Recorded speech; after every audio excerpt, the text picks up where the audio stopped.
ரிஷபம், வீட்டில் ஏற்பட பிரச்சனைகள்லாம் வந்து பார்த்திங்கன்னா, இப்போ ஒரு மாதமாகவே நீங்கள் அதை மனசில் போட்டே அசைப்பாடுறது, அதாவது மனசில் நினச்சி கவலைப்படுறது. இந்த கவலையை வந்து பார்த்திங்கன்னா, யாராவது நமக்கு எதுவும் பண்ணியிருப்பாங்களோ, நமக்கு வந்து எந்த ஒரு செயலுமே நடக்க மாட்டேங்குதே, வேலைக்கு போனாலும் பிரச்சனை, வீட்டு வந்தாலும் பிரச்சனை, என்ன செய்கிறேன்னே தெரியலையே அப்படிங்கிற மாதிரி ஒரு சூழ்நிலையில் சிலர் பில்லி சூன்யம் செய்வனை நமக்கு வச்சுருப்பாங்களோ அப்படின்னு நினைக்கிற அளவுக்கு மனசில் வந்து கவலை ஏற்படக்கூடிய மாதம். அப்படிலாம் ஒன்றும் இருக்காது. நீங்கள் வந்து வீணான கவலைகளை இப்போ வந்து அதாவது அதிகமாக பெரிய பிரச்சனையாக வந்து நினச்சி மனசில் வந்து கவலைப்படக்கூடிய மாதம் தான் இந்த மாதம். இந்த மாதத்தின் பிற்பகுதியில் உங்களுக்கு வந்து மிகவும் சிறப்பான யோக பலன்கள் காத்திருக்கு.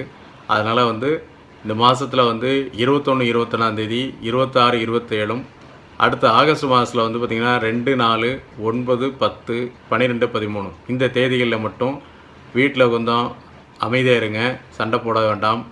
வீணான மனக்கவலைகள், வீணான மனக்குழப்பங்கள், வீணான சந்தேகங்கள் இதெல்லாமே இந்த மாதத்தில் வந்து ரிஷபராசியான உங்களுக்கு வர்றதுக்கான வாய்ப்புகள் உண்டு.